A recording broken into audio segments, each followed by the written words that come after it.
Hello students, आज हम पढ़ेंगे और शुरू करेंगे एम्ब्रियोलॉजी।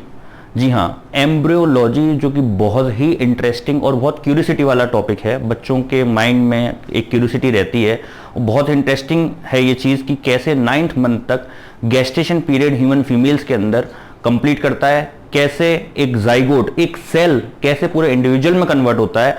इससे ज़्यादा इंटरेस्टिंग और मुझे नहीं लगता किसी पर्टिकुलर सब्जेक्ट में या किसी भी टॉपिक में इससे ज़्यादा कुछ और इंटरेस्टिंग हो सकता है। यहाँ पर मैं आपको डे बाय डे पूरे 9th मंथ का गेस्टेशन पीरियड बताऊंगा कि हर डे क्या डेवलपमेंट होता है और कैसे एक सेल एक इंडिविजुअल में कन्वर्ट होता है। सबसे पहले अब तक जो हम पढ़ चुके हैं दैट इज फर्टिलाइजेशन। सबसे पहले हमने पढ़ा कि क्या मेल रिप्रोडक्टिव सिस्टम है, क्या फीमेल रिप्रोडक्टिव सिस्टम है, कैसा उसका स्ट्रक्चर है, कैसे वो वर्क करते हैं, कैसे स्पर्म और एग को प्रोड्यूस करते हैं, ये भी मैंने आपको बताया। फिर दोनों का कैसे फ्यूजन होता है हमने बात करी थी, कैसे स्पर्म और एग की शादी हो रही है, कैसे मंडप तक जा रहे हैं, कैसे वो एग के पास दुल्हन के पास जा रहा है अपनी, और किस तरीके से उसको जयमाला डाल रहा है, वो कैसे उसको ग्रीट कर रही है, कैसे दोनों आपस में मिल रहे हैं। ये सारी इंटरेस्टिंग बातें हमने लास्ट फर्टिलाइजेशन वाली वीडियो में पढ़ी थी। अब जब दोनों का मिलन हो चुका है, दोनों स्पर्म और एग फ्यूज हो चुके हैं, तो कैसे वो अपनी नई दुनिया बसाने के लिए, एक नया इंडिविजुअल प्रोड्यूस करने के लिए, एक नए बेबी को डेवलप करने के लिए किस तरीके से वो आगे बढ़ते हैं। ये आज की जो क्लास है उसमें मैं आपको बताऊंगा कि शुरुआत के 2 हफ्तों में, यानी फर्टिलाइजेशन होने के, स्पर्म और एग के मिलन होने के बाद वो कैसे अगले 12 दिन उनकी डेवलपमेंट होता है, कैसे उनका ग्रोथ होता है। ये हम फर्टिलाइजेशन में पढ़ चुके थे और oogenesis में भी हमने पढ़ा था कि जो एग होता है, एग जब रिलीज होता है ओवरी से तो सेकेंडरी oocyte की फॉर्म में होता है। याद है आपको? अगर आपने लास्ट लेक्चर्स मेंस्ट्रुएशन जो मैंने पढ़ाया है फीमेल्स के अंदर, मेंस्ट्रुएशन के बारे में नहीं पढ़ा है, oogenesis के बारे में नहीं पढ़ा है, तो यहां पर शुरुआत में थोड़ी सी आपको दिक्कत आ सकती है और बीच बीच में जो मैं टर्म्स यूज करूंगा वो तभी समझ में आएंगे जब आपने वो लेक्चर्स कर रखे होंगे।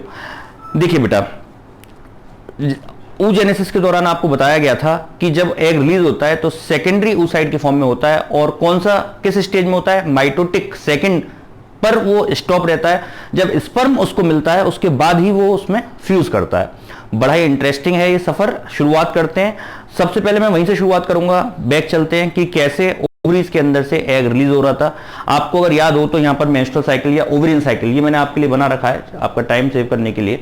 ये देखिए, दिस इज यूट्रस, ये यूट्रस है, this is cervix, this is vagina, and this is fallopian tube of one side. This is fallopian tube and this is ovary attached with the wall of uterus. This is the ovary and cycle, menstrual cycle runs inside the ovary. These are the primary follicles. If you remember, hope you are remembered that this is primary follicle. These are the primordial follicle which converts into primary follicle, which later develop into the ovarian follicles. After that it converts into the Graafian follicle and then it releases from Graafian follicle egg as a secondary oocyte. And you have seen there, this is egg which is covered with the zona pellucida and corona radiata. This is corona radiata and blue colored covering is as zona pellucida, and this is nucleus inside this, and this is shown as ooplasm. This is what? Ooplasm. देखिए, यहां से egg release होने के बाद जब move करता है fallopian tube में, ये हमने डिस्कस करा था कि जो फर्टिलाइजेशन के टॉपिक में, फर्टिलाइजेशन कहां पर देखा था हमने, फर्टिलाइजेशन कहां पर होता है बेटा, फर्टिलाइजेशन होता है फेलोपियन ट्यूब में। तो स्पर्म्स, बहुत सारे स्पर्म्स यहां से मूव करते हुए किस तरीके से यहां से पहुंचे थे हमने लास्ट क्लास में पढ़ लिया था। इसके बाद यहां पर जब स्पर्म्स पहुंचे, जैसे ही एग आगे बढ़ा, एग तो नॉन मोटाइल होता है, लेकिन फिम्बरी के मूवमेंट से, फर्टिलाइजेशन के मूवमेंट से एग आगे की तरफ बढ़ता है, और जब एग आगे की तरफ बढ़ता है तो यहां से एग को घेर लिया, एग को कवर कर लिया, एग के जो दीवाने आए, कौन? स्पर्म्स। कितने दीवाने पहुंचे यहां तक? 300 to 400 मिलियन स्पर्म्स में से यहां तक सिर्फ पहुंच पाए 300 to 400 स्पर्म्स। जब यहां पर पहुंचते हैं तो इनमें से कोई एक स्पर्म, जैसा कि हमने लास्ट क्लास में देखा था, कोई एक स्पर्म पेनिट्रेट कर पाता है, और उसको पेनिट्रेट करने के बाद तब आगे बढ़ता है। इसके बाद दोनों के न्यूक्लियस, ये देखिए यहां पर हम इसको लिख सकते हैं, male pronuclei and female pronuclei, female pronuclei and male pronuclei, male pronuclei and female pronucleus, this is male, blue colour से मैंने मेल को शो करा है और रेड कलर से शो करा गया है फीमेल को। इसके बाद दोनों आपस में फ्यूज करते हैं, दिस इज डे 1। हम फर्स्ट डे कंसीडर कर रहे हैं किसको, जिस दिन एग फर्टिलाइज, देखिए ओवेरियन साइकिल में, मेंस्ट्रुअल साइकिल में हमने फर्स्ट डे कंसीडर करा जो ब्लीडिंग का फर्स्ट डे होता है, जो मेंस्ट्रुएशन का, जो मेंसेस का जो फर्स्ट डे होता है उसको हम ओवेरियन साइकिल में फर्स्ट डे कंसीडर करते हैं। लेकिन यहां पर हम कंसीडर कर रहे हैं फर्स्ट डे किसका, कंफ्यूज मत होइएगा, किसका फर्स्ट डे, जो फर्टिलाइजेशन का। हम अब डेवलपमेंट की बात कर रहे हैं। यहां पर दोनों जो फर्स्ट डे है, ये देखिए मैंने यहां पर लिख रखा है this is day first day पर स्पर्म फर्टिलाइज हुए, दोनों मिलकर प्रोन्यूक्लियस फ्यूज करे जिसको हमने एम्फीमिक्सिस बोला, और यहां पर ये बन गया जाइगोट। क्या बना बेटा, जाइगोट। जाइगोट बनने के अभी एग रिलीज हुआ है, एग रिलीज होने के बाद क्या हुआ है, दोनों आपस में फ्यूज करे हैं।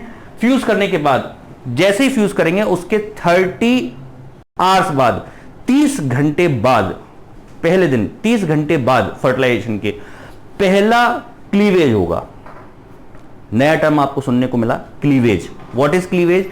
Cleavage is the simple division, but जो माइटोटिक डिवीजन है और क्लीवेज, उसमें क्या डिफरेंस है, मेन डिफरेंस यहां पर जो माइटोटिक डिवीजन है वहां पर आपने ग्रोथ फेज पढ़ा होगा, ग्रोथ फेज जो होता है वो बड़ा होता है, उसमें साइटोप्लाज्म डबल होता है। लेकिन यहां पर जो क्लीवेज होता है वहां पर एज सच जो सेल मटेरियल है वो अपने आप को डबल नहीं करता, वो सिर्फ डिवाइड होता रहता है, लगातार डिस्ट्रीब्यूट होता रहता है।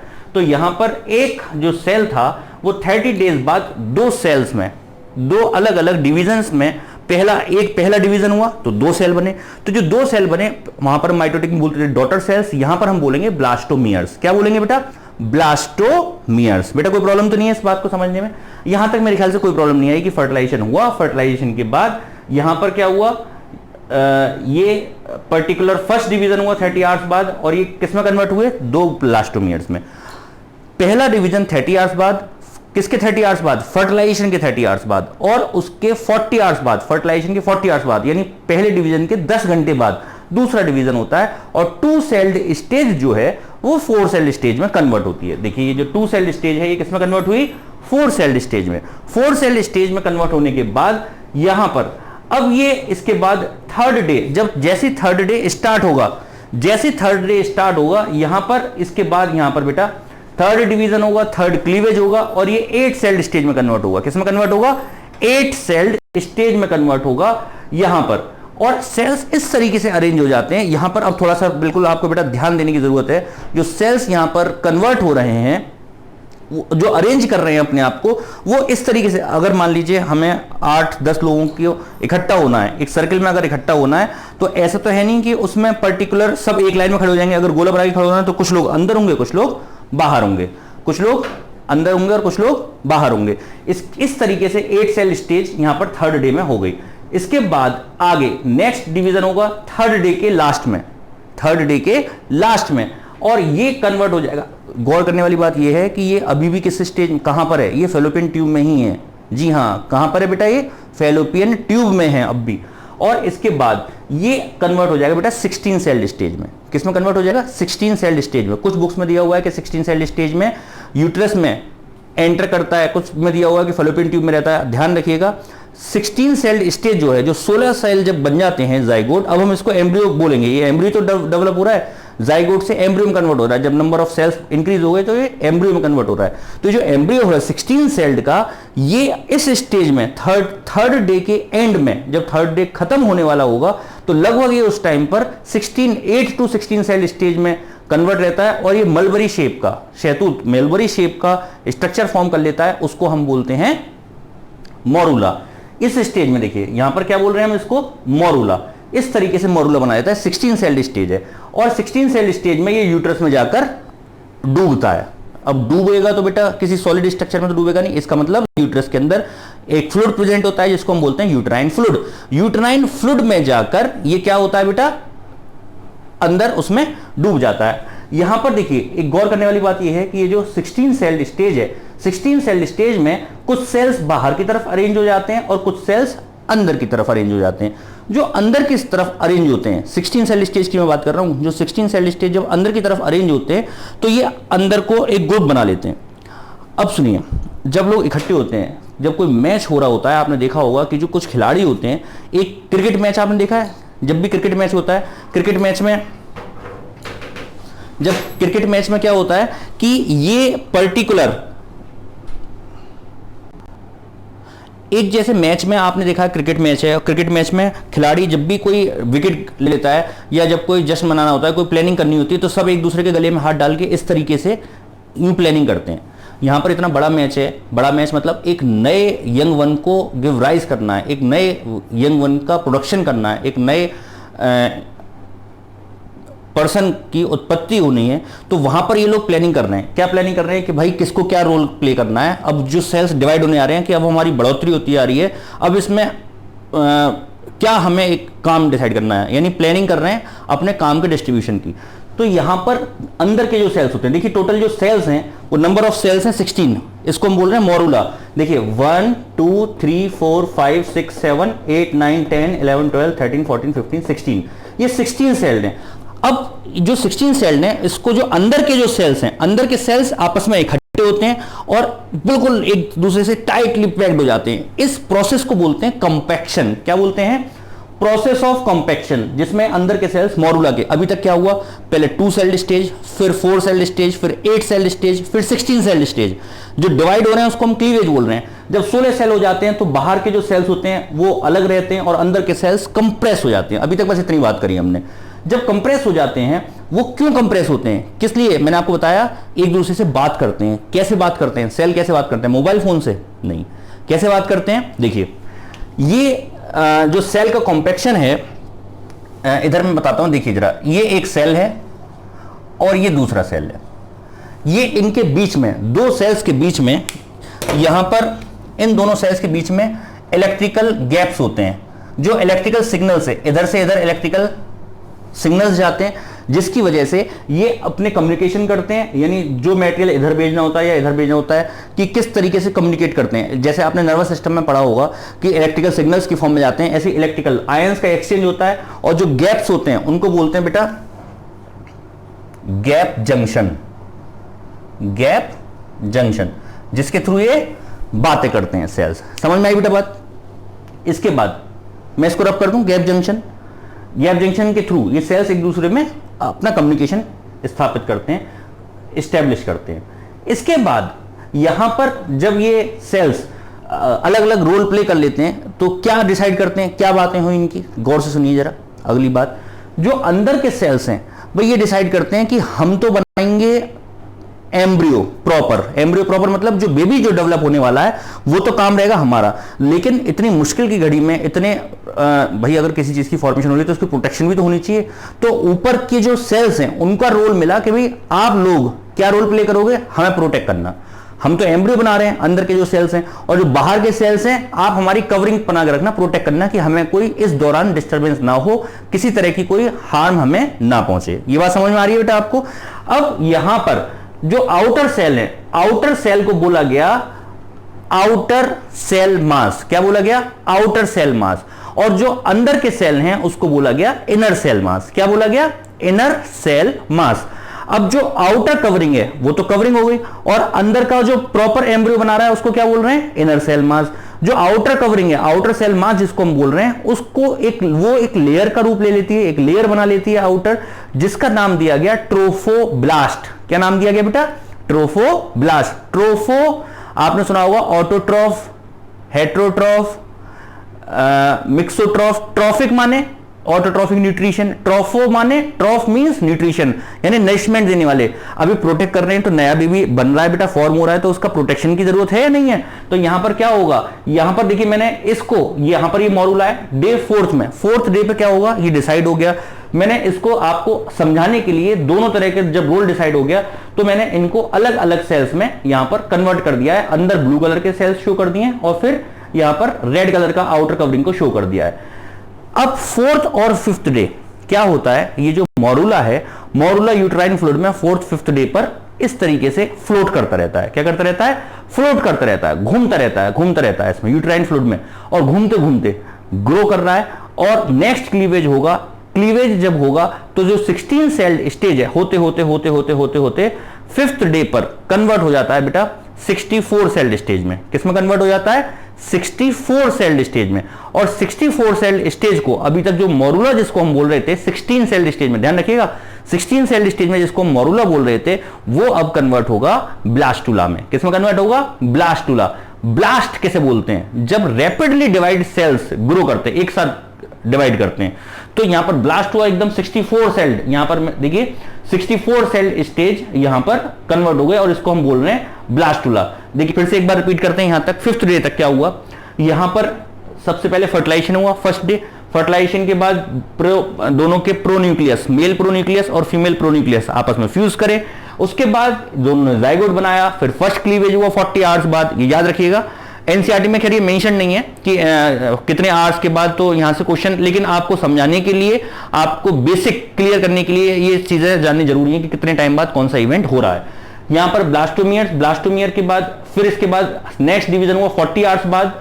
ये कन्वर्ट हुआ 4 सेल्ड स्टेज में, फिर 8 सेल्ड स्टेज में और फिर 16 सेल्ड स्टेज में। 16 सेल्ड स्टेज को हम बोलते हैं मोरूला। ये 3rd डे के एंड तक होता है और 4th डे के स्टार्टिंग में ये मोरूला चाहता है यूट्रस में और यूट्रस में जाकर फ्लोट करता है। अब जैसे ये फ्लोट करेगा यहां पर जाने के बाद ये मोरूला अब ये 64 सेल स्टेज में कन्वर्ट हो जाता है जिसको हम बोलते हैं ब्लास्टुला।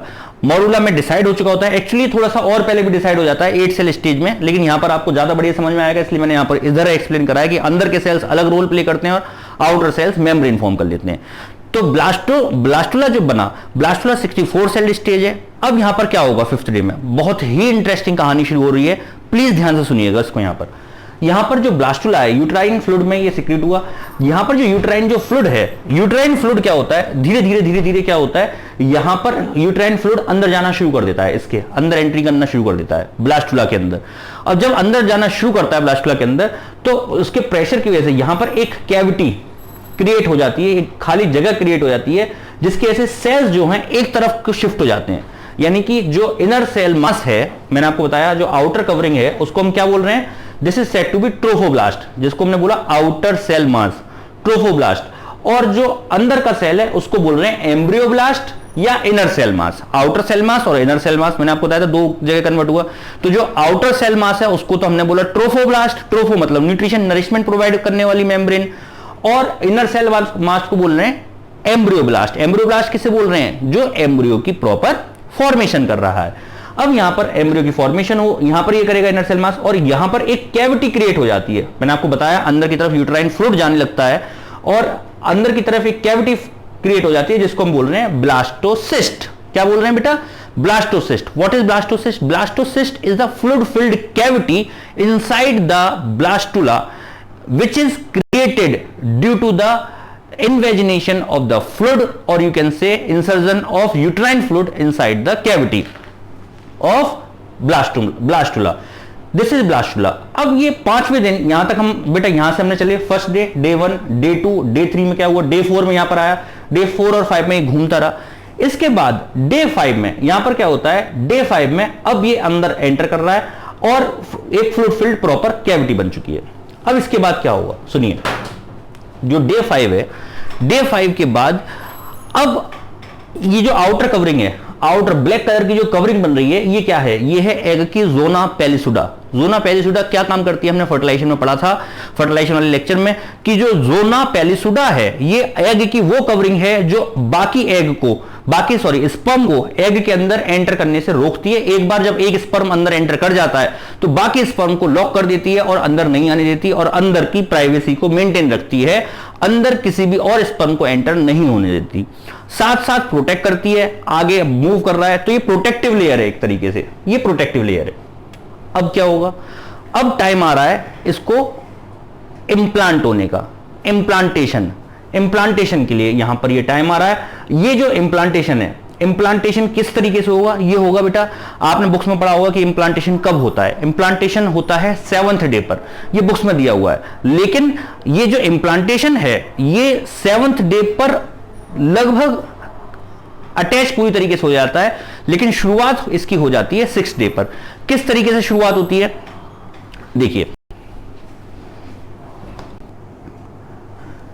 देखिए, यहां पर किस तरीके से अटैच होता है। आपने कभी ऐसा देखा है कि एग से मुर्गी का जो चिकन होता है, जो hen का जो चिकन होता है, वो किस तरीके से बाहर हैच आउट होता है एग से। देखा कभी एक्सपीरियंस, कभी लाइफ में इस तरह का देखने को मिला हुआ आपको कि जो मुर्गी का जो बच्चा है वो किस तरीके से एग से बाहर आता है। वो जो आउटर कवरिंग होती है वो क्या करती है, उस बेबी को प्रोटेक्ट करती है। बिल्कुल इसी तरीके से हैचिंग का प्रोसेस होगा, बड़ा ही खूबसूरत प्रोसेस है। यहाँ पर क्या होगा, अब ये जो ट्रोफोब्लास्ट है ये धीरे धीरे ब्रेक होनी शुरू होगी और ब्रेक होकर हैच आउट होगा अंदर से। प्रॉपर जो सिस्टम है, जो प्रॉपर एम्ब्रियो जिसको अटैच होना है, ये कन्वर्ट हुआ यहाँ पर। यानी अब हम बात कर रहे हैं डे 5 तक यहाँ पर हो गया। डे 6 और 7 में अब क्या काम होना है, यहाँ ध्यान से सुनिए।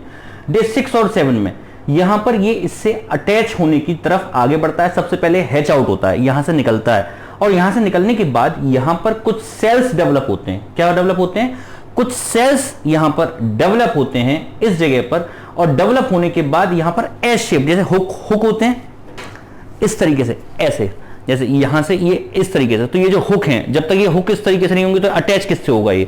तो यहां पर कुछ हुक प्रेजेंट होते हैं जिनको हम बोलते हैं सेलेक्टेंस। क्या बोलते हैं, सेलेक्टेंस। एस शेप सेलेक्टेंस अटैच होते हैं और जो इससे यूट्रस की वॉल से जस्ट अटैच होता है और ये इसको इंश्योर करता है कि ये पर्टिकुलर इससे एक बार अटैच होने के बाद यहां से ये हटे ना। अच्छा, जो ट्रोफोब्लास्ट है, सॉरी, जो जोना पेलिसुडा है, वो जोना पेलिसुडा कहां पर हटती है, वो ये जो पर्टिकुलर ब्लास्टुला है, ब्लास्टुला लगातार यूट्रस की वॉल पर हिट करता रहता है। ये ट्रोफोब्लास्ट यानी आउटर कवरिंग है, ये देख लेती है कि प्रॉपर साइड कौन सी है। अच्छा, कई बार नीट में ये पूछा गया है कि किस जगह पर यूट्रस में इंप्लांटेशन होता है।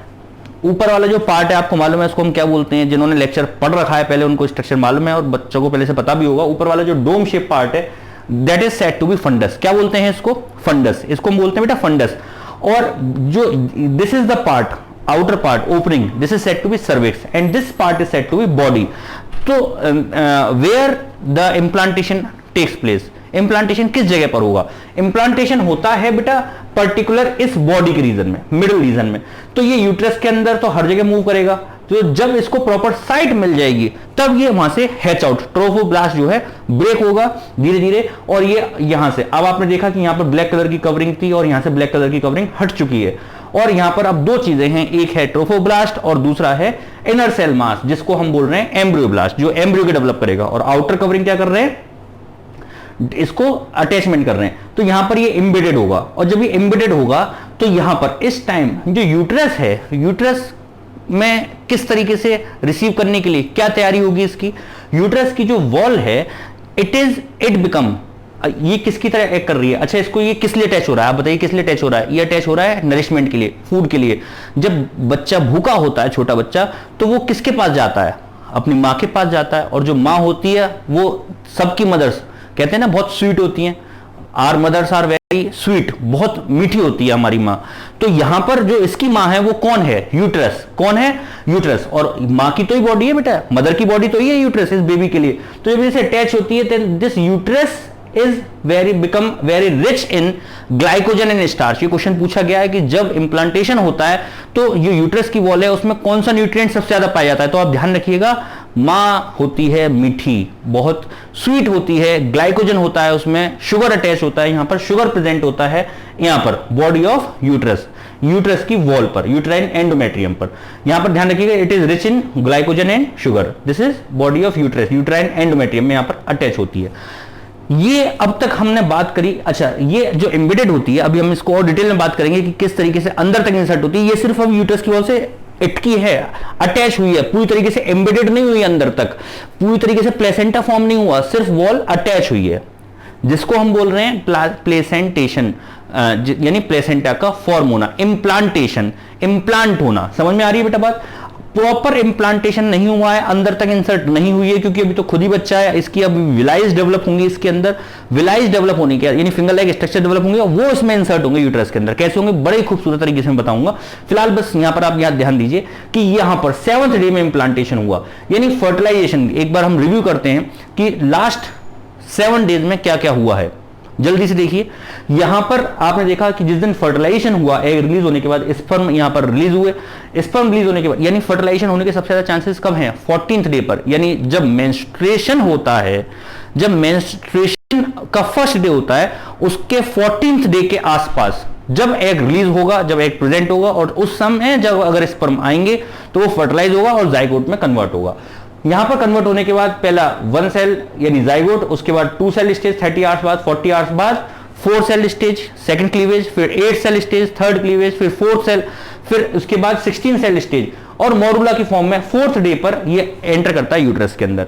जब यूट्रस के अंदर आता है तो फिर ये 16 सेल स्टेज में 4 to 5 डेज यूट्राइन फ्लूइड में ऐसे घूमता रहता है, इधर से उधर लगातार मूव करता रहता है, घूमता रहता है यूट्रस के अंदर, अपने आप को डबल करता है और धीरे धीरे 64 सेल स्टेज में कन्वर्ट हो जाता है। 64 सेल स्टेज जो है ये, इसको हम बोलते हैं ब्लास्टुला। ब्लास्ट करते हैं, सेल्स एकदम रैपिडली डिवाइड करते हैं, और जो सेल्स होते हैं, आउटर सेल्स जो होते हैं, मैंने आपको बताया कि आउटर सेल्स जो होते हैं वो अपना रोल अलग डिसाइड कर लेते हैं, वो बना लेते हैं कवरिंग, जिसको हम ट्रोफोब्लास्ट बोल रहे हैं, और अंदर के जो सेल्स होते हैं वो बना लेते हैं एम्ब्रियोब्लास्ट, यानी प्रॉपर एम्ब्रियो जो बनाएंगे वो अंदर वाले सेल्स बनाएंगे। इस बात को आगे तक ध्यान रखिएगा।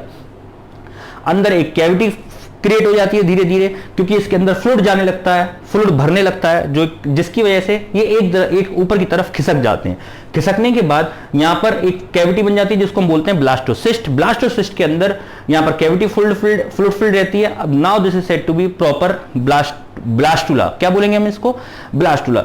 ये पूछा जाता है क्वेश्चन, और कई बार आया है कि किस स्टेज में इंप्लांटेशन होता है? मॉरुला के स्टेज में, यानी वो कितने सेल्स का होगा जब यूट्रस से अटैच होगा। तो कितने सेल स्टेज होती है वो? 64 सेल स्टेज होती है, फ्लूइड फिल्ड स्टेज। अब इसके बाद ट्रोफोब्लास्ट ब्रेक हो जाती है, प्रॉपर साइड देखकर हैचिंग हो जाती है एग की एक तरीके से, और यहां से ये इसको पर्टिकुलर अटैच हो जाता है, और जिस एस शेप्ड हुक जो इसमें डेवलप होते हैं उनको हम बोलते हैं सेलेक्टेंस। दूसरी बात हमने बोली कि यहां पर जो यूट्रस की वॉल है ये किस में रिच होती है? ये ग्लाइकोजन और शुगर्स में, कार्बोहाइड्रेट में रिच होती है, जिससे इसको नरिशमेंट प्रॉपर प्रोवाइड करते हैं। तो ये 7 डेज का प्रॉपर हमने डिस्कशन यहां पर करा। मीनवाइल मैं आपको बताना चाहूंगा कि यूट्रस की क्या प्रिपरेशन है। भाई मदर भी तो अपने बेबी के लिए तैयार है कि मेरा बच्चा आ रहा है, उसको मैं प्रिपेयर कर रही हूं, और मेरे को यहां पर क्या तैयारी करनी है। एक बार फिर से हम मूव करते हैं अपने प्रीवियस बैक जाते हैं जहां पर हमने मेंस्ट्रुअल साइकिल पढ़ी थी। मैं यहां पर हार्मोनल डिस्कशन करना चाहता हूं कि मदर की बॉडी हार्मोन्स की फॉर्म में क्या चेंज हो रहा है मदर की बॉडी के अंदर, और मदर के जो यूट्रस है वहां पर क्या चेंजेस आ रहे हैं, ओवरऑल बॉडी में क्या चेंजेस आ रहे हैं। देखिए जो पूरी मेंस्ट्रुअल साइकिल है वो हमने पढ़ी है कितनी? 28 डेज की। 28 डेज में 14th डे पर क्या होता है? ओव्यूलेशन, यानी 14 डेज से पहले हाफ साइकिल और 14 डेज के बाद हाफ साइकिल। यहां पर मैंने आपको ड्रॉ कर रखा है डे वन और यहां पर 28 डेज। ध्यान से देखें बेटा प्लीज, डे 1 और 28 डेज। यहां पर डे 1 से लेके 28 डेज तक का जो पर्टिकुलर साइकिल है उसमें मिड में क्या हो रहा है? ओव्यूलेशन हो रहा है। क्या हो रहा है? ओव्यूलेशन। यहां पर ये फर्स्ट हाफ हो गया और ये सेकंड हाफ हो गया। अब मैं फर्स्ट डे किसका बता रहा हूं? मेंस्ट्रुएशन का, फर्टिलाइजेशन का नहीं बता रहा। यहां पर फर्स्ट डे जैसे मेंस्ट्रुएशन स्टार्ट हुआ तो यहां पर आपने पढ़ा था मेंस्ट्रुअल साइकिल में कि एफएसएच और एलएच बहुत हाई अमाउंट में होते हैं शुरुआत में, क्योंकि फॉलिकल्स को बनाना होता है, एलएच को बनाना होता, नए फॉलिकल्स को डेवलप करना होता है, तो हाई अमाउंट में होते हैं। फिर धीरे धीरे लास्ट में क्या होता है? एफएसएच और एलएच एग रिलीज होने के बाद, ओव्यूलेशन के बाद क्या होता है? एफएसएच और एलएच का अमाउंट डिक्रीज हो जाता है, क्योंकि because they don't want to further increasement of the follicles when one egg is develop. जब एक एग बन जाता है तो बाकी फॉलिकल्स को डेवलप नहीं कराना चाहता। लेकिन मीनवाइल ध्यान रखिएगा, ओव्यूलेशन के दौरान यहां पर क्या है? मिड में क्या है? 14th डे पर क्या है? ओव्यूलेशन। ओव्यूलेशन के दौरान यहां पर क्या होता है? LH surge. आपने ध्यान हो तो अगर आपको मैंने बताया था एलएच सर्ज या एफएसएच और एलएच का अमाउंट एकदम से बढ़ जाता है। क्यों बढ़ जाता है आपको याद है? उसमें हम यहां पर डिस्कस नहीं कर रहे, फिलहाल बस मैं इतना बता रहा हूं कि ओव्यूलेशन के दौरान एलएच सर्ज बढ़ जाती है।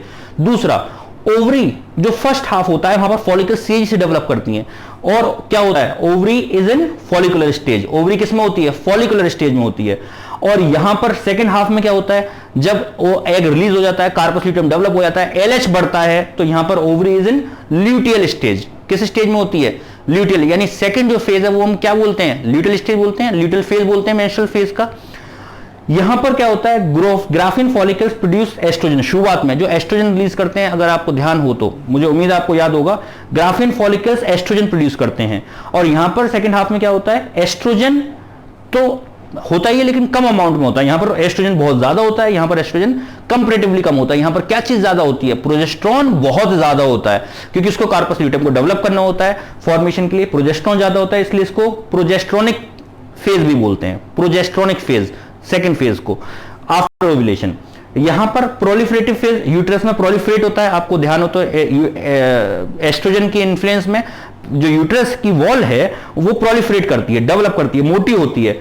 जबकि यहां पर क्या होता है, प्रोजेस्टेरोन के इन्फ्लुएंस में, मैंने लास्ट में आपको मेंस्ट्रुएशन जब पढ़ा रहा था मेंस्ट्रुअल साइकिल में, बिल्कुल लास्ट इवेंट में मैंने आपको बताया था कि प्रोजेस्टेरोन के इन्फ्लुएंस में वो ग्लैंडुलर हो जाती है, उसमें ग्लैंड्स डेवलप हो जाती हैं, ब्लड वेसल्स डेवलप हो जाती हैं, उसको स्पॉन्जी बनाने के लिए, उसको न्यूट्रिटिव देने के लिए। तो यहां पर अगर हम बात करें कि सेकेंड हाफ यानी ओव्यूलेशन के बाद 28 डेज, अगले 14 डेज, यहां पर अब हम यहां पर इस साइकिल में कहां पर आ चुके हैं, यानी 28 डेज कहां तक हैं, यहां तक हैं जो एग यहां पर रिलीज हुआ। इसके बाद अगर हम बात करें अगले 6 दिन की, तो अगले 6 दिन में ये पूरा प्रोसेस हुआ। मींस यहां पर अगर मैं बात करूं नेक्स्ट 6 डेज की, तो सिचुएशन क्या है, सिचुएशन है ये, यानी यूट्रस जब इंप्लांटेशन हो चुका होगा उस कंडीशन में प्रोलिफरेटिव चेंजेस यहां पर क्या क्या आएंगे, जो यूट्रस की वॉल न्यूट्रिटिव होगी, ओवरी ल्यूटेल स्टेज में होगी, एलएच की कंसंट्रेशन बहुत ज्यादा होगी, प्रोजेस्टेरोन की कंसंट्रेशन ज्यादा होगी। ये सिचुएशन इस तरीके से पूछी जाती हैं कि जब प्रेगनेंसी हो रही होती है, जब इंप्लांटेशन हो रहा होता है, तो उस पर्टिकुलर सिचुएशन में जो मदर की बॉडी है, उनके जो ब्लड में हॉर्मोन्स हैं, किस हार्मोन की कंसंट्रेशन ज्यादा है, किस हार्मोन की कंसंट्रेशन कम है। तो यहां पर ये चीजें आपको मैं उम्मीद करता हूं समझ में आई होंगी कि किस तरीके से ये 7 डेज में ये पर्टिकुलर इंप्लांटेशन होता है। अब जो हम कहानी की बात करेंगे वो कहानी की बात कर रहे हैं कि किस तरीके से यहां पर अगले, ये तो हो गया फर्स्ट वीक, पहला वीक में, पहले वीक में एक मिनट रुक जाइए, पहले वीक में क्या होगा कि यहां से एग रिलीज होने के बाद और यहां तक किस तरीके से इंप्लांटेशन हुआ। अब मैं मूव कर रहा हूं बेटा सेकेंड वीक की तरफ। सेकेंड वीक में किस तरीके से ये 7वें दिन के बाद 8th डे से लेकर और 14th डे पर, यानी सेकेंड वीक में क्या क्या डेवलपमेंट होंगे और क्या क्या चेंजेस होंगे। ठीक है बेटा, देखिए बेटा यहां पर अब हम देखेंगे 7th डे तक आपने यहां पर देखा कि इंप्लांटेशन हुआ। 7th डे के बाद 8th डे पर क्या होगा वो यहां पर अब बता पाना संभव नहीं है, मैं इसलिए आपको अलग से बाहर बताता हूं कि 8th डे में यहां पर क्या होता है। देखिए ये 8th डे में ऊपर की, अब तक आपको मालूम है ये 2 कवरिंग यहां पर प्रॉपर बन चुकी हैं। ऊपर की जो कवरिंग है उसको हम बोल रहे हैं ट्रोफोब्लास्ट, और जो अंदर की कवरिंग, अंदर की जो सेल्स हैं वो बोल रहे हैं एम्ब्रियोब्लास्ट या इनर सेल मास। अब ये जो जिस साइड इकट्ठा हो गया है इनर सेल मास, उस पर्टिकुलर पोल को हम बोल रहे हैं एम्ब्रियोनिक पोल या एनिमल पोल, एम्ब्रियोनिक पोल या एनिमल पोल। और जो नीचे वाला पर्टिकुलर उसका अपोजिट एंड है उसको बोल रहे हैं एब एम्ब्रियोनिक पोल। क्या बोल रहे हैं बेटा, abembryonic pole, embryonic pole and abembryonic pole. अब सुनिएगा ध्यान से, यहां पर 2 जगह पर ग्रोथ होगी, एक तो ऊपर की मेम्ब्रेन के लेवल पर और दूसरा होगी अंदर के लेवल पर, यानी एम्ब्रियो जो फॉर्म कर रहा है, इनर सेल मास जो बना रहा है उसके लेवल पर। अब यहां पर पहले मैं आपको बताऊंगा कि जो आउटर कवरिंग है वो किस तरीके से ग्रोथ कर रही है। पहले सिर्फ आप उस पर कंसंट्रेट करिएगा जहां पर जो डायग्राम में पर्टिकुलर चीज दिखा रहा हूं। उसके बाद अच्छा ग्रोथ तो दोनों की पैरेलल होती है, लेकिन हम एक एक करके डिस्कस करेंगे। पहले मैं बताऊंगा कि किस तरीके से ये मेम्ब्रेन पर्टिकुलर डेवलप कर रही हैं, इसके बाद हम साथ डिस्कस करेंगे किस तरीके से अंदर का मास डेवलप कर रहा है। देखिए ये जो आउटर लेयर है जिसको हम बोल रहे हैं ट्रोफोब्लास्ट, क्या बोल रहे हैं, ट्रोफो मतलब न्यूट्रिशन, ब्लास्टिक मतलब डेवलपिंग लेयर्स। तो यहां पर ट्रोफोब्लास्ट जो आउटर लेयर है, यहां पर आप देख सकते हैं कि जो ट्रोफोब्लास्ट है इसके हर सेल एकदम क्लियर है। आप देख रहे हैं इसका न्यूक्लियस ब्लैक कलर से शो किया हुआ है, एक एक सेल पर्टिकुलर क्लियर है। इस ट्रोफोब्लास्ट को एक स्पेसिफिक नाम दिया गया है क्योंकि ट्रोफोब्लास्ट आगे डिवाइड करेगी अलग अलग लेयर्स में। तो इसकी जो पहली लेयर जिसको हम डिवाइड कर रहे हैं, जो डिवाइड करेगी उसको हमने नाम दिया, इसके शेप के बेसिस पर, जो स्ट्रक्चर इसको देखने में लग रहा है उसके बेसिस पर इसको हमने नाम दिया साइटोट्रोफोब्लास्ट। क्या दिया बेटा, साइटोट्रोफोब्लास्ट। साइटो मतलब सेल, साइटो यानी सेल दिख रहा है, साइटोट्रोफोब्लास्ट, और अंदर तो है इनर सेल मास, इसमें कहीं कोई प्रॉब्लम। अब ये जो साइटोट्रोफोब्लास्ट है बेटा, साइटोट्रोफोब्लास्ट मीनवाइल, ये बात हुई 8th डे की। 9th डे में क्या हो रहा है, साइटोट्रोफोब्लास्ट जो है ये डेवलप कर रही है, और किधर की तरफ डेवलप करती है, अंदर की तरफ डेवलप नहीं करती, बाहर की तरफ डेवलप करती है, और नए सेल्स डिवाइड कर रही है। ये देखिए नए सेल्स को डिवाइड कर रही है, और जो नए सेल्स को डिवाइड कर रही है यहां पर ऊपर की तरफ, ये सेल्स जब डिवाइड करते हैं तो डिवाइड करते हैं काफी सारे सेल्स हो जाते हैं और ये आपस में फ्यूज कर जाते हैं। अपनी जो मेम्ब्रेन्स हैं, अपनी मेम्ब्रेन्स को डिसॉल्व कर देते हैं। सेल मेम्ब्रेन जो होती है ये डिसॉल्व हो जाती है और आपस में मिक्स हो जाते हैं। ऊपर के सेल्स क्या हो जाते हैं? मिक्स हो जाते हैं। किसके? साइटोट्रोफोब्लास्ट के जो आउटर सेल्स हैं, जो डिवाइड करके अभी ग्रो करा है जिन्होंने, वो आप अपनी प्लाज्मा मेम्ब्रेन को फ्यूज करके अपने साइटोप्लाज्म को सब मिक्स कर लेते हैं, आपस में एक साथ जुड़ जाते हैं, सिन कर जाते हैं। जैसे सिन समझ रहे हैं आप? SYN, सिन किसे बोलते हैं? आपने सुना होगा कॉन्टैक्ट सिन कर रहे हैं अपने मोबाइल में, फेसबुक से सिन कर रहे हैं। सिन कर रहे हैं मतलब जोड़ रहे हैं। सिन सिंक्रोनाइज्ड मतलब जुड़ा हुआ। SYN, तो यहां पर ये आपस में जुड़ जाते हैं। अब इस मेम्ब्रेन को, जो आउटर मेम्ब्रेन आप देख रहे हैं, ये सारे सेल्स आपस में जुड़ चुके हैं, साइटोप्लाज्म मिल चुका है इनका, लेकिन आप न्यूक्लियस प्रॉपर देख पा रहे होंगे। अनके न्यूक्लियस हैं अलग अलग डिस्ट्रीब्यूटेड, लेकिन पूरा साइटोप्लाज्म एक है। आउटर कवरिंग इस तरीके से, और इस लेयर को, आउटर लेयर को बोल रहे हैं सिन। सिन मतलब जुड़ गए, सिंक्रोनाइज। सिन शियो, शियो मतलब साइटो, साइटो मतलब सेल, यानी सेल्स के जुड़ने से। सिनशियोट्रोफोब्लास्ट, ये था साइटोट्रोफोब्लास्ट और ये था सिनशियोट्रोफोब्लास्ट। मींस जो ट्रोफोब्लास्ट लेयर थी यहां पर, आउटर लेयर जो थी ट्रोफोब्लास्ट, ये दो लेयर्स में बन गई। एक तो जो मेन लेयर है सेल की, जो सेल जिसमें डिस्टिंक्ट दिख रहे हैं उसको हम बोल रहे हैं साइटोट्रोफोब्लास्ट। दूसरा जो साइटोट्रोफोब्लास्ट है, ये साइटोट्रोफोब्लास्ट लेयर आगे डिवाइड करती है ऊपर की तरफ, और जो आउटर सेल्स हैं वो आपस में फ्यूज करके एक और लेयर बना लेते हैं, जिसको हम बोल रहे हैं सिंशियोट्रोफोब्लास्ट। क्या बोल रहे हैं बेटा? सिंशियोट्रोफोब्लास्ट। और ये जो सिंशियोट्रोफोब्लास्ट है, ये ग्रो करती है एम्ब्रियोनिक पोल की तरफ ज्यादा। एम्ब्रियोनिक पोल तो आप समझ ही गए। एम्ब्रियोनिक पोल किसे बोल रहे हैं? एम्ब्रियोनिक पोल बोल रहे हैं जिस साइड में इनर सेल मास है उसको एम्ब्रियोनिक पोल या एनिमल पोल। तो उधर की तरफ सिंशियोब्लास्ट ज्यादा कवरिंग डेवलप करती है, और इधर की तरफ आप देख रहे हैं एब एम्ब्रियोनिक पोल जो है उधर की तरफ कम डेवलप करती है। इसके बाद यहां पर ये डेवलप कर गई पूरी तरीके से। मीनवाइल साथ साथ क्या होता है यहां पर भी, अब हम वापस आते हैं इसी के साथ साथ, यहां पर जो इनर सेल मास है उसमें क्या चेंजेस आते हैं। बड़ा ही इंटरेस्टिंग और बहुत ही इंपॉर्टेंट है। यहां से क्वेश्चंस पूछे जाते हैं। बुक से पढ़ने में कई बार बच्चे कंफ्यूज हो जाते हैं। मैं उम्मीद करता हूं कि आपको ये क्लियर कर पाऊंगा पूरी तरीके से ये सारी चीजें, और समझ में आएंगी। लेकिन कंसंट्रेशन की जरूरत है। अगर कहीं पे भी बीच में कंसंट्रेशन आपका ब्रेक हुआ तो कोई भी बात आपको आगे की बात समझ में नहीं आएगी। बुक से आप सिर्फ रटते रहेंगे। नाम आज तक आपने जिन बच्चों ने पढ़ा भी होगा, मुझे ऐसा लगता है कि शायद नाम याद करके क्वेश्चंस भी सॉल्व हो जाते हैं, लेकिन कॉन्सेप्ट क्लियर नहीं हो पाता है। तो प्लीज यहां पर जरा ध्यान दें कि क्या होगा। यहां पर जो इनर सेल मास है उसकी जो नीचे की लेयर्स है वो पर्टिकुलर एक लेयर बना लेती है, बेसिक लेयर बना लेती है, जिसको हम बोलते हैं हाइपोब्लास्ट। क्या बोलते हैं बेटा? हाइपोब्लास्ट। और नीचे की लेयर आप ये देखिए ब्लू कलर से, अगली स्टेज में डे 10 की अगर मैं बात करूं तो यहां पर अगली स्टेज में ये एक ब्लू कलर से एक लेयर बना लेते हैं। कौन से? जो इनर सेल मास के सेल्स हैं वो एक लेयर डेवलप कर लेते हैं, जिसको हम बोलते हैं हाइपोब्लास्ट। हाइपो मतलब नीचे, नीचे का मतलब इसके ऊपर भी कोई लेयर है? जी हां, ऊपर की तरफ भी ये सेल्स फिर डिवाइड करते हैं और एक लेयर बना लेते हैं इस तरीके से, ग्रीन कलर से मैंने शो करा है, जिसको बोलते हैं एपीब्लास्ट। इसका मतलब दो लेयर फॉर्म करी। किसने? जो एम्ब्रियो के जो सेल्स हैं, एम्ब्रियोब्लास्ट जो था, जो इनर सेल मास था, उसने नीचे एक प्लेट लाइक स्ट्रक्चर बना लिया, दो सेल्स की एक लेयर बना ली। नीचे वाली लेयर को बोल रहे हैं हाइपोब्लास्ट, और ऊपर जो ग्रीन कलर से बन रही है इसको बोल रहे हैं एपीब्लास्ट। इस तरीके से दो लेयर्स बना लेती है। तो जो नीचे के जो सेल्स हैं ये होते हैं बेटा क्यूबॉइडल सेल्स। जो हाइपोब्लास्ट की जो लेयर है, ये क्वेश्चन पूछा जाता है कि कौन से सेल्स होते हैं, तो ध्यान रखिएगा क्यूब शेप है, तो क्यूबॉइडल सेल्स होते हैं जो नीचे की लेयर बनाते हैं हाइपोब्लास्ट। और जो ऊपर बनाते हैं वो कॉलमनर सेल्स हैं। कैसे सेल्स हैं? कॉलमनर, यानी कॉलम शेप के, पिलर शेप के सेल्स होते हैं। तो कॉलमनर एपीब्लास्ट, और नीचे बना लेते हैं हाइपोब्लास्ट। अच्छा, अब ये जो ऊपर के जो सेल्स, जब ये सेल्स ऊपर की तरफ जब बनाते हैं, ग्रीन कलर से बनाया एपीब्लास्ट जो है ऊपर की तरफ ग्रो करते हैं, किसकी तरफ? साइटोट्रोफोब्लास्ट। ये तो साइटोट्रोफोब्लास्ट है ना, ये वाली साइटोट्रोफोब्लास्ट की तरफ, ऊपर की लेयर की तरफ डेवलप करते हैं और इस तरीके से इसको कवर्ड कर लेते हैं। तो जो ऊपर की तरफ कवर्ड करते हैं, ऊपर के जो सेल्स होते हैं जो साइटोट्रोफोब्लास्ट की तरफ डेवलप करते हैं, एक तो बीच में पट्टी आ गई ग्रीन कलर की एपीब्लास्ट, और ऊपर की तरफ जब डेवलप करते हैं उसको बोलते हैं एमनियोब्लास्ट। क्या बोलते हैं बेटा? एमनियोब्लास्ट।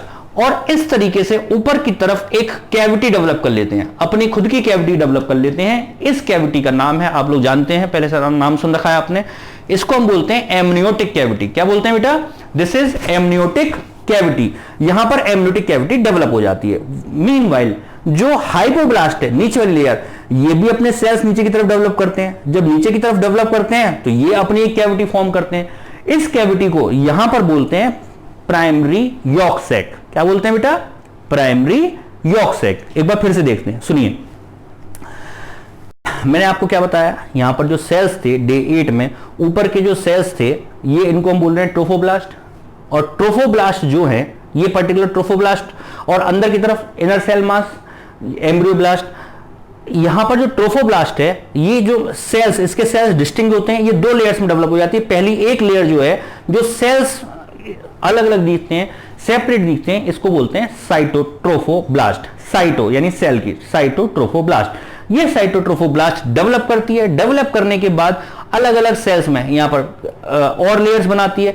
ये जो ऊपर के सेल्स होते हैं, जो मेम्ब्रेन डेवलप कर रही होती है, ये आपस में फ्यूज कर जाती है और आपस में चिपक जाते हैं, जुड़ जाते हैं, सिन कर जाते हैं, इसलिए इसको बोलते हैं सिंशियोट्रोफोब्लास्ट। सिन SYN, सियो साइटो, जैसे साइटो से बना है सेल, SCYTO, TIO, सिंशियोट्रोफोब्लास्ट। ट्रोफोब्लास्ट की लेयर ये इस तरीके से डेवलप कर जाती है। सिंशियोट्रोफोब्लास्ट मैंने आपको बताया कि यहां पर किस तरीके से डेवलप करती है। ये डेवलप करती है यहां पर ऊपर, यानी जो एम्ब्रियो पोल होता है उधर की तरफ ज्यादा कवरिंग कर जाती है, डेवलप करती है, और एब एम्ब्रियो पोल की तरफ कम डेवलप करती है। एक बात और यहां पर आपको बतानी है, जो सिंशियोट्रोफोब्लास्ट है यहां पर स्पेसेस, खाली स्पेसेस डेवलप करती है। बहुत इंपॉर्टेंट बात है, अभी मैं बतानी भूल गया था आपको, कि जो यहां पर बहुत खाली स्पेसेस डेवलप हो जाती हैं, जिनको हम बोलते हैं लैक्यूनी, यानी जो साइटोप्लाज्म में यहां पर खाली स्पेसेस डेवलप हो जाती हैं, जिनको हम बोलते हैं लैक्यूनी। और ये जो लैक्यूनी है, later on these lacunae are fuses get to each other, एक दूसरे से फ्यूज कर जाती हैं और कैनाल बना लेती हैं। क्या बना लेती हैं? कैनाल लाइक स्ट्रक्चर बना लेती हैं, जो जब यहां पर यूट्रस के साथ अटैच होता है ये स्ट्रक्चर, तो ये यूट्रस की वॉल के साथ ब्लड के, यानी मदर के यूट्रस से ब्लड का जो ट्रांसफ्यूजन होता है, यानी जो एक्सचेंज होता है, इन लैक्यूनाइज के थ्रू होता है। साथ में यहां पर आप क्या डेवलप होता है, यहां पर कुछ सेल्स इस तरीके से सेल्स डेवलप कर जाते हैं, कुछ सेल्स अलग अलग तरीके से ऊपर की तरफ डेवलप कर जाते हैं, विच लेटर फॉर्म्स द विलाइज। क्या फॉर्म करते हैं बेटा? विलाइज फॉर्म करते हैं। और ये जो सेल्स होते हैं विलाइज के, लैक्यूनी जो यहां पर डेवलप कर रही होती हैं, विलाइज के सेल्स होते हैं, ये इसमें इंसर्ट कर जाते हैं। और इन विलाइज के जो सेल्स होते हैं और ये जो सिंशियोट्रोफोब्लास्ट के सेल्स होते हैं, इसमें एंजाइम्स प्रेजेंट होते हैं। क्या प्रेजेंट होते हैं? एंजाइम्स और प्रोटीज एंजाइम्स होते हैं, जो प्रोटीन को डाइजेस्ट करते हैं। और ये यहां पर बहुत ही इंटरेस्टिंग, ध्यान से सुनिए, यहां पर क्या होता है, 10th डे के आसपास, फर्टिलाइजेशन के 10th डे की बात कर रहा हूं, 10th डे के आसपास जब ये इंसर्ट, यहां पर सेलेक्टेंस के थ्रू तो अटैच तो हो ही चुका है, यहां पर जब ये अंदर की तरफ इंसर्ट करते हैं तो यूट्रस की वॉल को ईट करते हैं, खाते हैं, और इसको ब्रेक करके अंदर की तरफ इंसर्ट करते हैं। अंदर की तरफ जब इंसर्ट करते हैं तो अंदर की तरफ इंसर्ट करने के लिए यूट्रस की वॉल में से ब्रेक होती है तो ब्लड रिलीज होता है।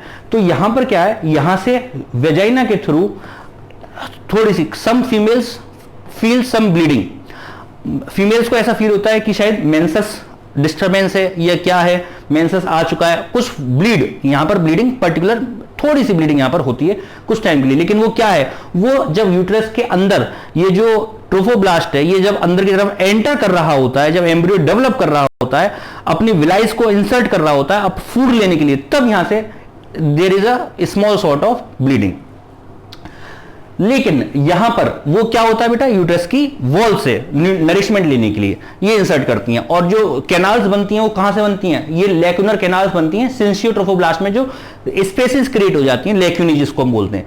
लैक्यूनी formed in the 9th day and fused and increase in 10th day. 11th and 12th day penetrates uterine wall, placenta is formed, यानी 11वें 12वें दिन लगभग प्लेसेंटा फॉर्म होता है। और यहां पर 9th डे पर तो बेटा ये 10th डे पर ये फॉर्मेशन होती है, 9th और 10th डे पर ये फ्यूज करती हैं, और 11th 12th डे पर यहां पर पेनिट्रेट कर जाती हैं यूट्रस की वॉल के अंदर, यानी अब पूरी तरीके से प्लेसेंटा की फॉर्मेशन हुई। यहां तक किसी बात को समझने में कोई प्रॉब्लम नहीं है। अब हम बात करते फिर से आते हैं, मीनवाइल ये जो मेम्ब्रेन डेवलप हुई, मीनवाइल यहां पर क्या है बेटा, अब है inner cell mass. Inner cell mass यहां पर क्या करता है, एक नीचे बेसिक क्यूबॉइडल सेल्स की लेयर डेवलप करता है जिसको बोलते हैं हाइपोब्लास्ट, और उसके ऊपर एक और कॉलमनर सेल्स की लेयर डेवलप करता है जिसको हम बोलते हैं epiblast. Hypoblast and epiblast. Epiblast ऊपर की तरफ साइटोट्रोफोब्लास्ट की तरफ डेवलप करती है एक और सेल्स की लेयर के साथ, उस लेयर का नाम है एमनियोब्लास्ट। क्या बोलते हैं बेटा? एमनियोब्लास्ट। एमनियोब्लास्ट और एपिब्लास्ट के बीच की जो कैविटी है उसको हम बोलते हैं एमनियोटिक कैविटी। अगर कोई क्वेश्चन आपसे आता है कि amniotic cavity is covered by, कौन कौन सी लेयर से कवर्ड रहती है, तो 2 लेयर से कवर्ड रहती है। पहला है एमनियोटिक कैविटी और एमनियोब्लास्ट, एंड दूसरी लेयर कौन सी है बेटा? एपिब्लास्ट। ये एपिब्लास्ट है यहां पर। दूसरा, यहां पर नीचे की तरफ जो हाइपोब्लास्ट है, these are cuboidal layers, cuboidal cells से मिलकर बनी हुई लेयर है। ये नीचे की तरफ सेल्स को ग्रो करती है, एक लेयर फॉर्म करती है और एक यहां पर कैविटी फॉर्म करती है। इसको हम बोलते हैं, कैविटी को, प्राइमरी यॉक सैक। क्या बोलते हैं? Primary yolk sac. इसमें कहीं कोई प्रॉब्लम? ये प्राइमरी यॉक सैक और ये क्या है बेटा? Amniotic amniotic cavity. इसमें किसी बच्चे को कोई प्रॉब्लम नहीं होनी चाहिए। इसके बाद अब हम और आगे बढ़ते हैं। अब आप देखिए यहां पर क्या होता है। यहां पर प्राइमरी यॉक सैक फॉर्म हो गया। इसी इमेज को मैं यहां पर दिखा रहा हूं, यानी अगले, ये तो बात रही 10th डे की। 10th, 11th और 12th डे में प्लेसेंटा की फॉर्मेशन होती है, किस तरीके से इंसर्टेड होता है ये मैंने आपको बताया। इसके बाद यहां पर ये मेम्ब्रेन्स, अब क्या होता है, ये जो प्राइमरी पर्टिकुलर लेयर है, जो हाइपोब्लास्ट जो लेयर जो डेवलप कर रहा है नीचे की तरफ, जो आ रही है, जो चेन बना रही है, ये कुछ कनेक्टिव टिश्यूज रिलीज करते हैं। यानी जो प्राइमरी यॉक सैक है ये कुछ कनेक्टिव टिश्यूज सिक्रीट करता है, यहां पर इस कैविटी के अंदर सिक्रीट करता है। जैसे ये सिक्रीट करता है, कौन सी कैविटी? ऊपर तो यॉक सैक हो गया, उससे नीचे एक कैविटी में यहां पर सिक्रीट करता है कनेक्टिव टिश्यूज, लेयर सिक्रीट करता है इस जगह पर। और यहां पर जो कनेक्टिव टिश्यू है, ये कनेक्टिव टिश्यू कहां पर है? एम्ब्रियो के अंदर या एम्ब्रियो के बाहर? बताइए। ये जो कनेक्टिव टिश्यू सिक्रीट कर रहा है, प्रॉपर जो एम्ब्रियो है ये कौन बना रहा है? ट्रोफोब्लास्ट बना रहे हैं या इनर सेल बना रहे हैं? बताओ बेटा, कौन बनाता है?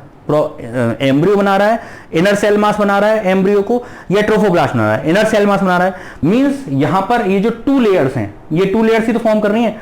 अच्छा, ये जो 2 लेयर्स हैं जो यहां पर फॉर्म हुई हैं, इन दोनों लेयर्स को हम बोलते हैं बेटा बाइलैमिनर लेयर। क्या बोल रहे हैं? बाइलैमिनर लेयर या बाइलैमिनर जर्म प्लेट भी बोलते हैं इन दोनों लेयर्स को, जो ट्रू एम्ब्रियो ये है। अब एम्ब्रियो तो यहां पर है और एम्ब्रियो के बाहर की तरफ ये जो प्राइमरी यॉक सैक है, ये बाहर की तरफ कैविटी में एक कनेक्टिव टिश्यू सेल्स को सिक्रीट करता है। इस कनेक्टिव टिश्यू सेल्स को जो बाहर की तरफ हो रहा है, यहां पर इसको हम बोलते हैं अच्छा, एम्ब्रियोनिक है या एक्स्ट्रा एम्ब्रियोनिक है? Extra embryonic. इस लेयर को हम बोल रहे हैं मीजोडर्म। क्या बोल रहे हैं बेटा? मीजोडर्म। बाहर की तरफ आ रही है। और कैसी मीजोडर्म है? Extra embryonic mesoderm. क्या बोल रहे हैं? Extra embryonic mesoderm. ये जो लेयर फॉर्म हुई, कोई प्रॉब्लम इस बात में? कोई प्रॉब्लम नहीं है। देखिए, आपको मालूम है कि आगे चलकर 3 लेयर्स बनती हैं, एक्टोडर्म, एंडोडर्म एंड मीजोडर्म। तो जो ऊपर की जो लेयर है, जो ऊपर की लेयर है जिसको हम बोल रहे हैं एपिब्लास्ट, ये एक्टोडर्म की फॉर्मेशन करती है। ये करती है जो नीचे की हाइपोडर्म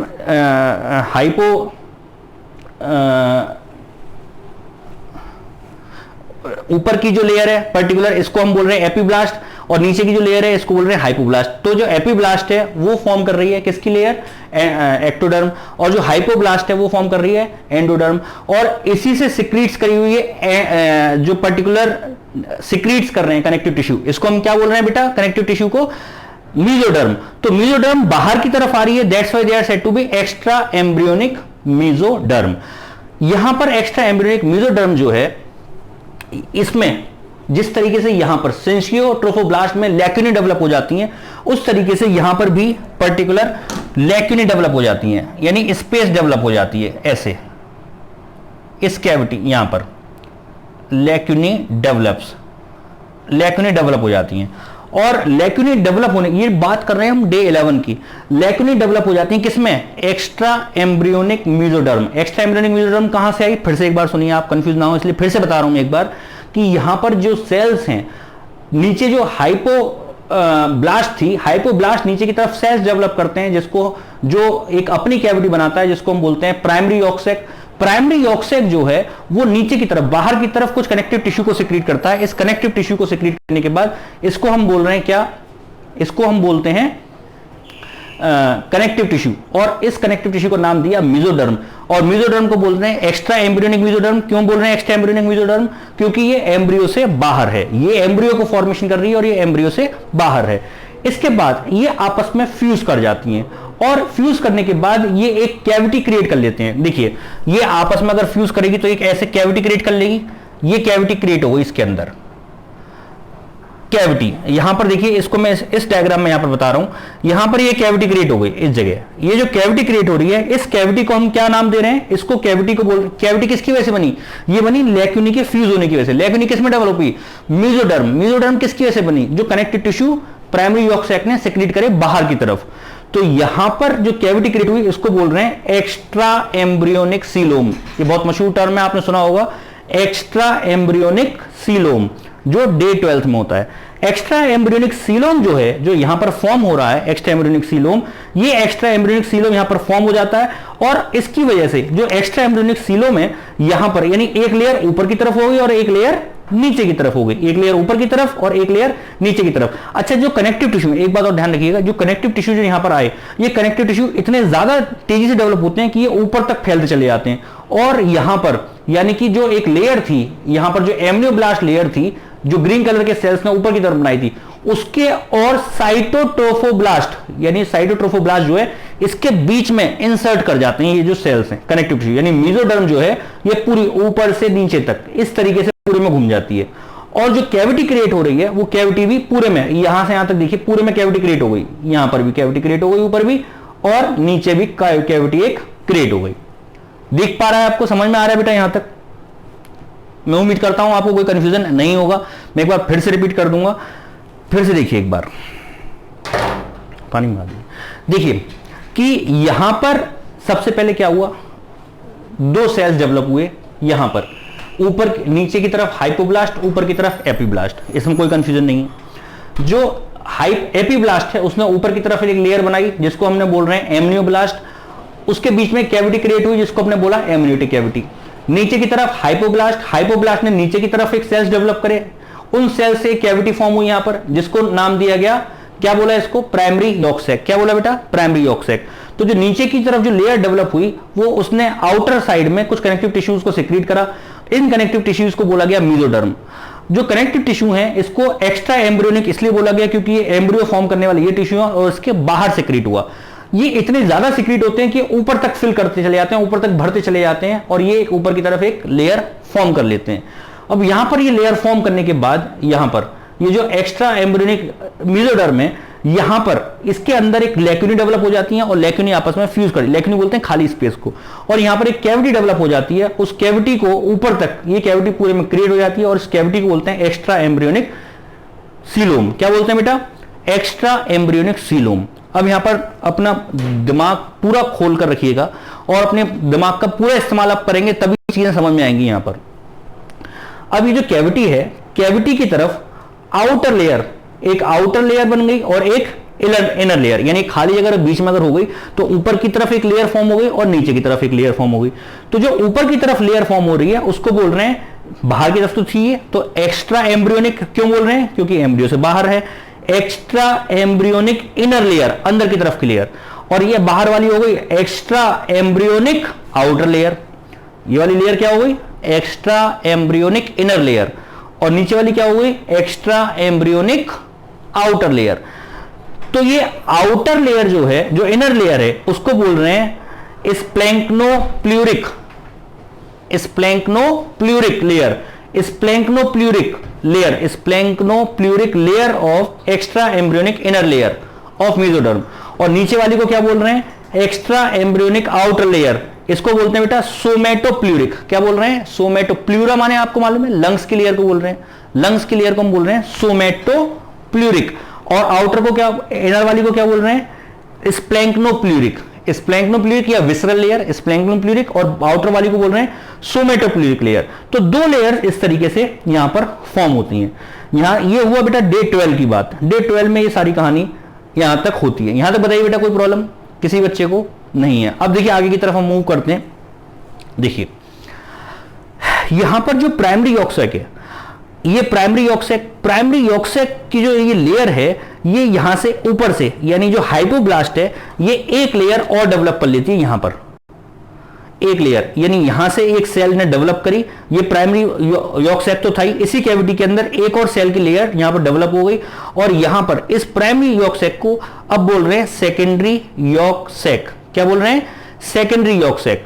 और ये जो प्राइमरी यॉर्क सैक का जो पार्ट है ये टूटकर बाहर की तरफ आ जाएगा, यानी प्राइमरी यॉर्क सैक एक तरीके से यहां पर खत्म हो जाती है, प्राइमरी यॉर्क सैक नीचे की तरफ आ गया यहां पर इस जगह पर। तो यहां पर ये जो फॉर्म हुआ, क्या फॉर्म हुआ बेटा? सेकेंडरी यॉर्क सैक कैविटी, और ऊपर वाली कैविटी को हम क्या बोल रहे हैं? Amniotic cavity. क्या बोल रहे हैं बेटा? Amniotic cavity. और नीचे वाली को क्या बोल रहे हैं? सेकेंडरी यॉर्क सैक, क्योंकि प्राइमरी यॉर्क सैक लगभग फ्यूज हो जाता है इससे, इसकी वॉल के साथ प्राइमरी यॉर्क सैक फ्यूज हो जाता है और यहां पर फॉर्म हो जाती है सेकेंडरी यॉर्क सैक की कैविटी। अब देखिए यहां पर आप देख रहे हैं 3 लेयर्स हैं। कौन कौन सी लेयर्स हैं? एक तो बेटा primary yolk sac, primary yolk sac की वॉल, दूसरी यहां पर प्रेजेंट है बेटा साइटोट्रोफोब्लास्ट, और तीसरी प्रेजेंट है सिंसियोट्रोफोब्लास्ट। यानी सिंसियोट्रोफोब्लास्ट, साइटोट्रोफोब्लास्ट और प्राइमरी यॉर्क सैक की जो वॉल है यहां पर जो फॉर्म हो रही है, इन तीनों को मिलाकर बोलते हैं बेटा कोरियोनिक प्लेट। क्या बोलते हैं? Chorionic plate. और यहां पर अब जो कैविटी फॉर्म हुई है, इस कैविटी का जो पर्टिकुलर नाम है उसको हम बोल रहे हैं कोरियोनिक कैविटी। क्या बोल रहे हैं? Chorionic cavity. ऊपर एमनियोटिक कैविटी, नीचे कौन सी कैविटी है बेटा? नीचे कैविटी फॉर्म हो रही है सेकेंडरी यॉर्क सैक। और इसके बाद यहां पर जो लेयर फॉर्म हो रही है, देखिए सेकेंडरी ये पूरा फ्यूज होकर क्या बन जा रही है? Secondary yolk sac. Primary yolk sac तो खत्म हो गया, सेकेंडरी यॉर्क सैक की कैविटी फॉर्म हुई।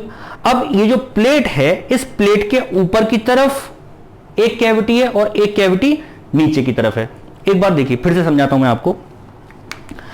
अभी तक यहां पर क्या था? यहां तक कोई कंफ्यूजन किसी भी तरह का नहीं है।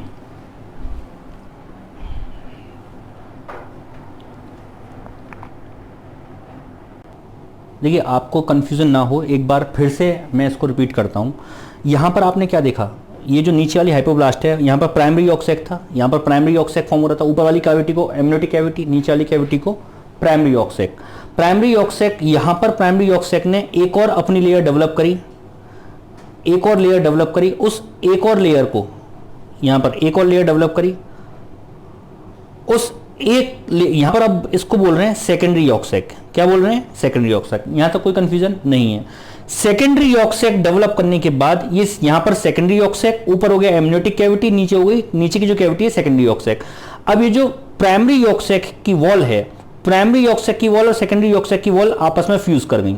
ये ऐसा मान लीजिए आप, ये फ्यूज कर गई और ये जो पूरी कैविटी है ये बन गई सेकेंडरी यॉर्क सैक, ऊपर की एमनियोटिक कैविटी। यानी ये जो वॉल है ये सेकेंडरी यॉर्क सैक की वॉल है और इसके साथ ऊपर की जो मेम्ब्रेन है एक्स्ट्रा एम्ब्रियोनिक इनर लेयर, यानी स्प्लैंक्नोप्लूरिक प्लूरल मेम्ब्रेन जो है एक्स्ट्रा मेसोडर्म की, ये यहां पर जुड़ गई।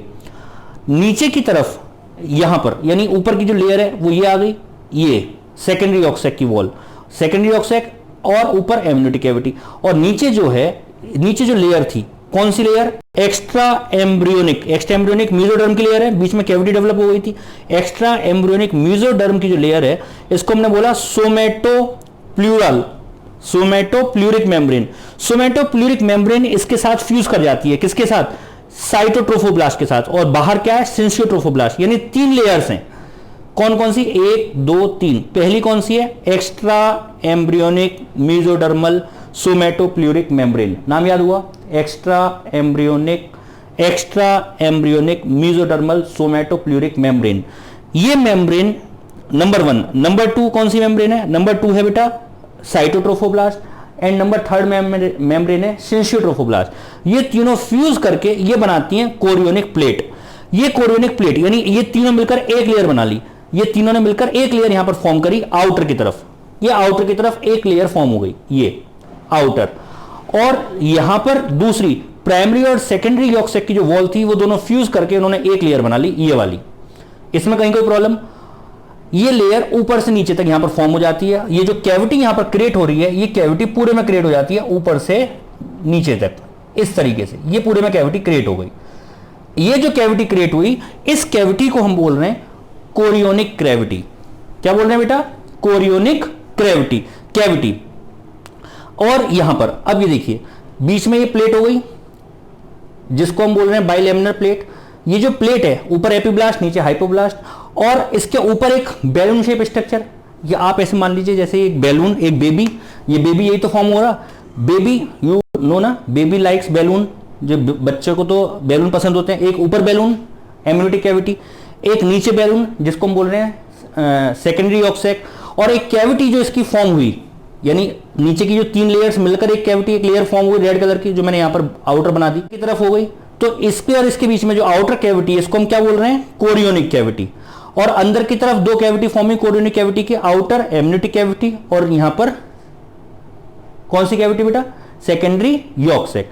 सेकेंडरी यॉर्क सैक के बाद यहां पर, यानी अब आपने देखा कि क्या है बेटा, यहां पर क्या देखा आपने, this is what, this is embryonic. तो यहां पर अब इसके आगे यानी 14 डेज का डेवलपमेंट यहां तक कंप्लीट हो गया, 2 वीक का। अब इसके बाद डेवलपमेंट देखेंगे कि किस तरीके से ये एम्ब्रियो आगे डेवलप करेगा और कैसे प्रोटीन लेयर कवर करेंगी, इसे डेवलप करेंगी। तो ये आज हमने डिस्कस करा शुरुआत के 2 वीक्स का एम्ब्रियोनिक डेवलपमेंट। ठीक है बेटा, उम्मीद करता हूं समझ में आया होगा। कोई बात समझ में नहीं आई तो प्लीज आप मेरे को कमेंट करें या व्हाट्सएप पर मैसेज कर दें। ओके बेटा, थैंक यू।